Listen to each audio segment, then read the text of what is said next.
الحمد لله وحده ثم الصلاة والسلام على من لا نبي بعده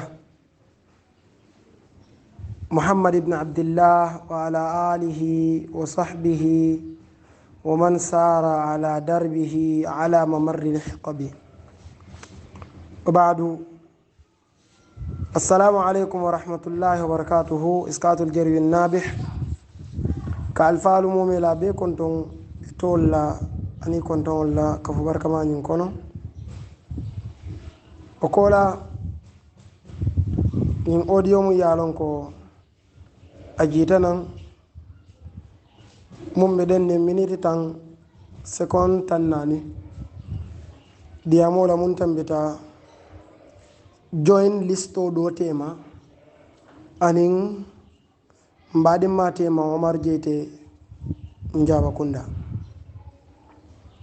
ñin karoni njabiro yimbe den munna wolon karmo mala khutboti ustad Kebu Cham Abu Abdul Basit hafidahullahu ta'ala khutbo mu yalon ka ya maroki man sano mola ay ya maroki je man sabunya lan na muslimi ya dinoto mbadi mani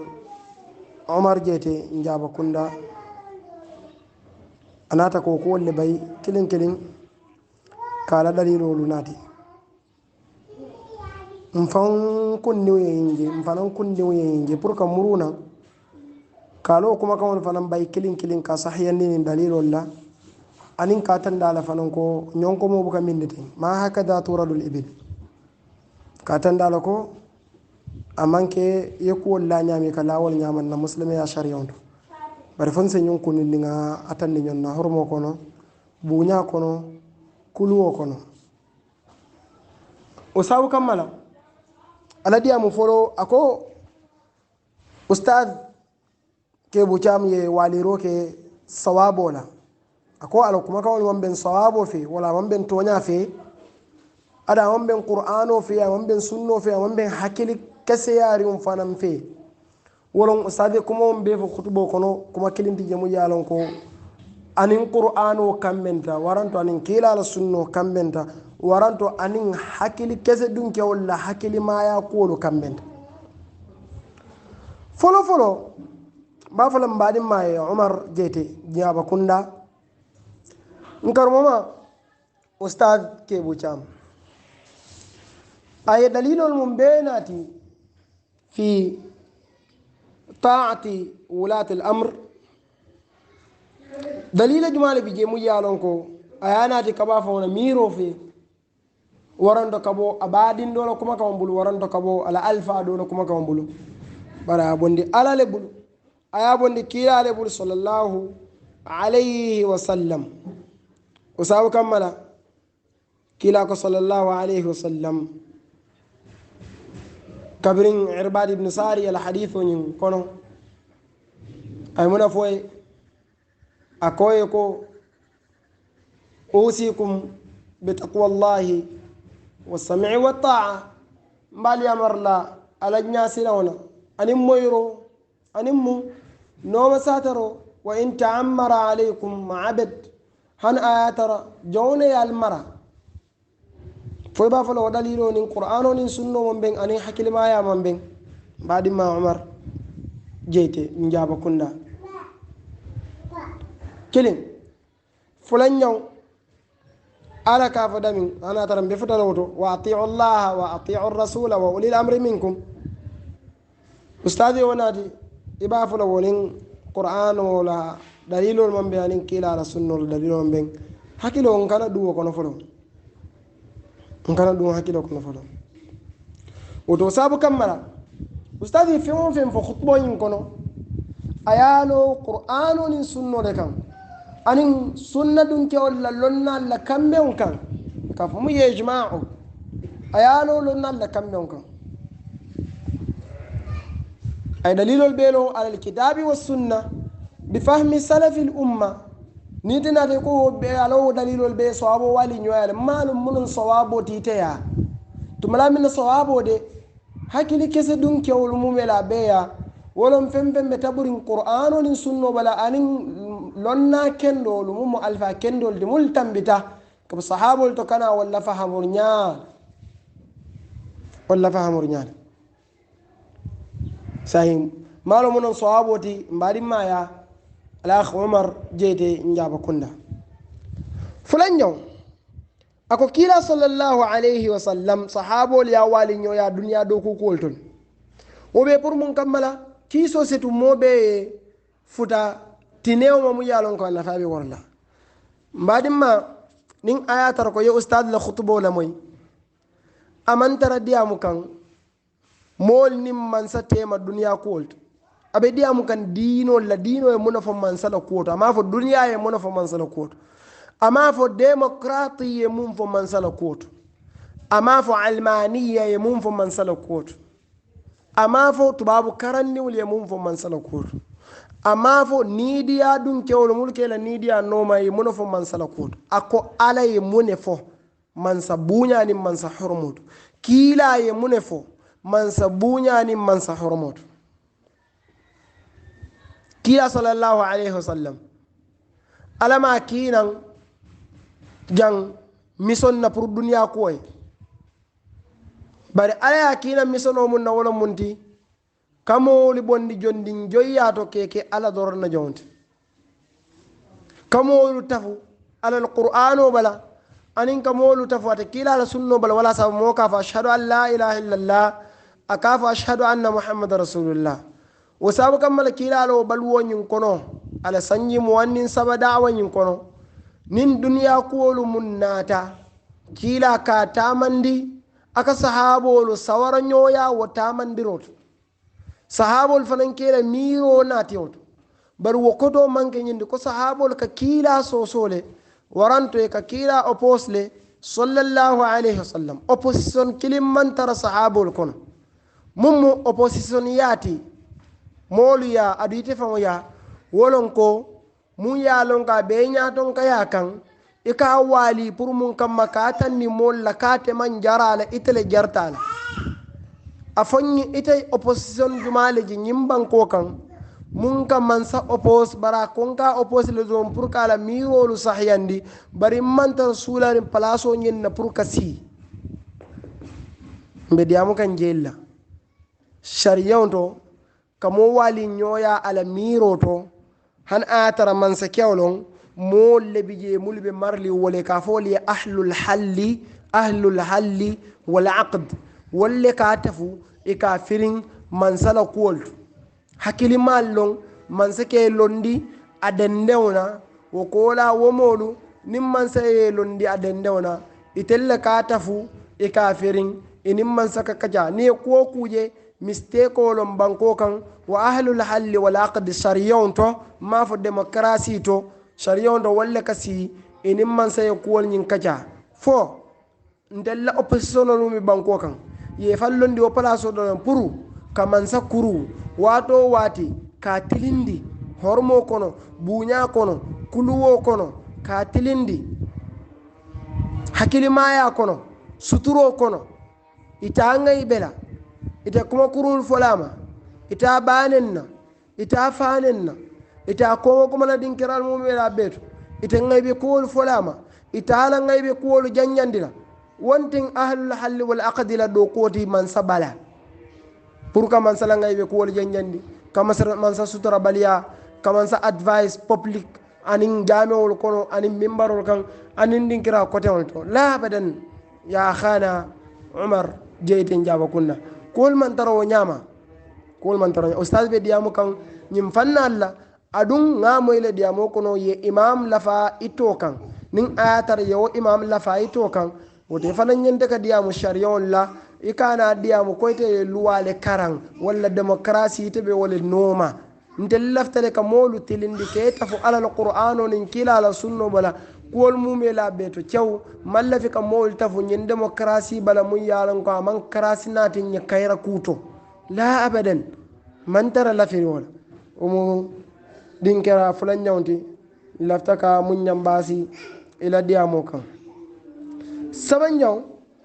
iko umar ibn khattab radiyallahu anhu ay kila wali nyoya kabirin kila naata makka pour hijo la makkankolu balanta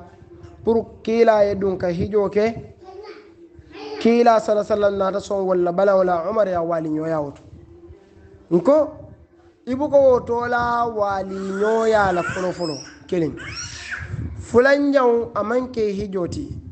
kila la wili folo madina kata makka a wiltaganiyo mum na wala umrati wasilo ñin non sulhul hudaybiya naata soto wo sabu kamala kila la wilo mumuneti a wilta umar alla amanke hijoti kila heji kilina kala balwo kono wala hujjatul wada ñin ɗo a wilta umar alla e ka famiyale kabara wilta umar alla makkankol naata balan kabiri balanta kila e ɗum sahabolu yaaje ko ñande ka ɗum ne ndelle ɓe toñaka ñil man ñanna ka balan kila sallallahu sallam ana tatandi sahabol la monon dinola maslahati e tella son ñinna balawol ma sahabol nataje wonte tanati e kilale amarunomo sallah sallam fo sahabol e oposrole kijamba mbaɗi muslimol sahabol ma opos kijang e mallo ka fo kila e ndel mo oppostinolde mbeɗunnalo kola yeta yeddum hani e sonde kilale yamarolel woto nin ayatarete ka sahabol leñin inin kilala diyamo ɗoli ko konte koɓe opposition yale kono ton min nun sahabolu ɓe kila walile ko ɓintella oppositionol nin na mansal ɓe waliri ñamin banku wo banku yitari yesalon ko jawo mum katara mansala walala oppositionode jawo mum katara oppositionol wolo mansati say nin ayatar kuwol ɓe wol ñama kana woltanin sahabol nin kilala diyamo suman umar ibnu khattab ateyala jeeriñaale fo kiilalo o balanto kiilana ta tilindi ka tandala ñinewi keering a sonta bari fo ɓintelle oppositionnolu wolɓe wole ñama ban han a tara ko on tel mantar diyamu kam politique la aɗum mantar diyamu kam pati toyala alma ala subhanahu wa taala en somantaɓe ona ko stade mum seniyande ala khutba ɗon ka muruwole kan ka seniyannima pour ya faham ɓayri yite ɓe ñonkomol ɓay kan silalla mum man keela silati alma ala en ni somantaɓe ona mbaɗimma umar jeyte njaba kunda jami woto jeygalon karam few jahasete ɓulle waranto wala ɗa yelmate ɓulle amanke hijoti wiltawol kamma wilta umrale kamma umra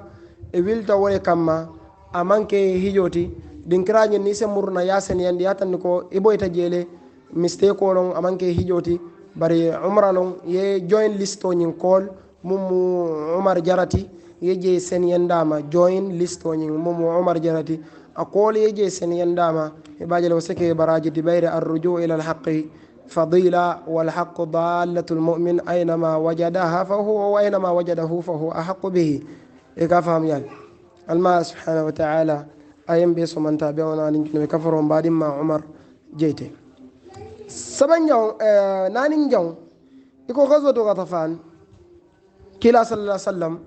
ay kele nafulo tala ɓake muallafatu qulub wollo mo kutolde molɗumta muslimeya kono ay kele nafulo tala e tema jama ɓaya dila ay ɗomo ndindi qudamalla mumo muhajirin one ansarol di mole alon ko wol meta muslimeya kono pour kañum ɗon sonno mo ɗalendi wonata kuyamo ɗoliye bari man senedoroke katandi ko mool bijele wato muslimol kono muli alon ko ka fo yal munafiqun